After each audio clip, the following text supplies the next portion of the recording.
तब 3 लाख से 7 लाख रुपए की आय पर 5% के हिसाब से टैक्स देना होगा। पहले ही 6 लाख पर था। न्यू टैक्स रेजिम के दूसरे स्लैब में भी बदलाव किया गया। इन दोनों बदलावों से टैक्स पेयर्स को 17,500 रुपए तक का फायदा होगा। हालांकि पुराने टैक्स रेजिम में कोई बदलाव नहीं किया गया, यानी जो न्यू टैक्स रेजिम को अपनाएगा सिर्फ उसे ही फायदा होगा। जिन लोगों की आय 7 लाख रुपए तक है उनके लिए राहत वाली खबर है, क्योंकि लंबे समय से टैक्स स्लैब में छूट की मांग हो रही थी और वित्त मंत्री निर्मला सीतारमण ने निराश नहीं किया। छोटी ही नहीं, लेकिन नए टैक्स स्लैब में लोगों को 7 लाख तक में थोड़ी सी राहत मिलने वाली है।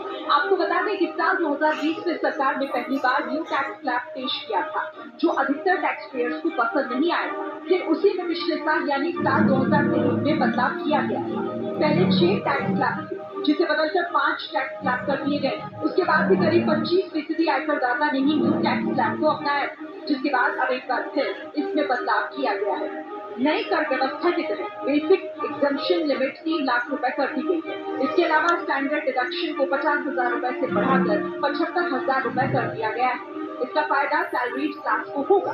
हालांकि इसके 1 लाख करने की उम्मीद जताई जा रही थी।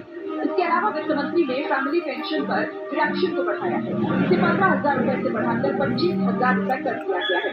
इससे 4 करोड़ वेतनभोगी कर्मचारी और पेंशनर्स को फायदा होगा।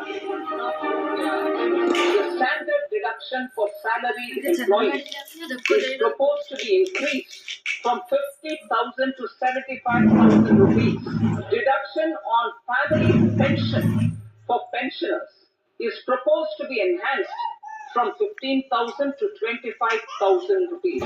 This will provide relief to about 4 crore salaried individuals and pensioners. सरकार को लगता है कि नए टैक्स स्लैब से टैक्स का बोझ कम होगा, लेकिन विपक्ष इसे नजर का धोखा बता रहा है, जो आंकड़ों के हेरफेर से ज्यादा कुछ नहीं है। ये बजट समाज के हर वर्ग को शक्ति देने वाला बजट है। एनडीए सरकार ने पिछले 10 साल में ये सुनिश्चित किया कि गरीब और मध्यम वर्ग को लगातार टैक्स से राहत मिलती रहे। इस बजट में भी इनकम टैक्स में कटौती और स्टैंडर्ड डिडक्शन में वृद्धि का फैसला लिया गया है। ये बजट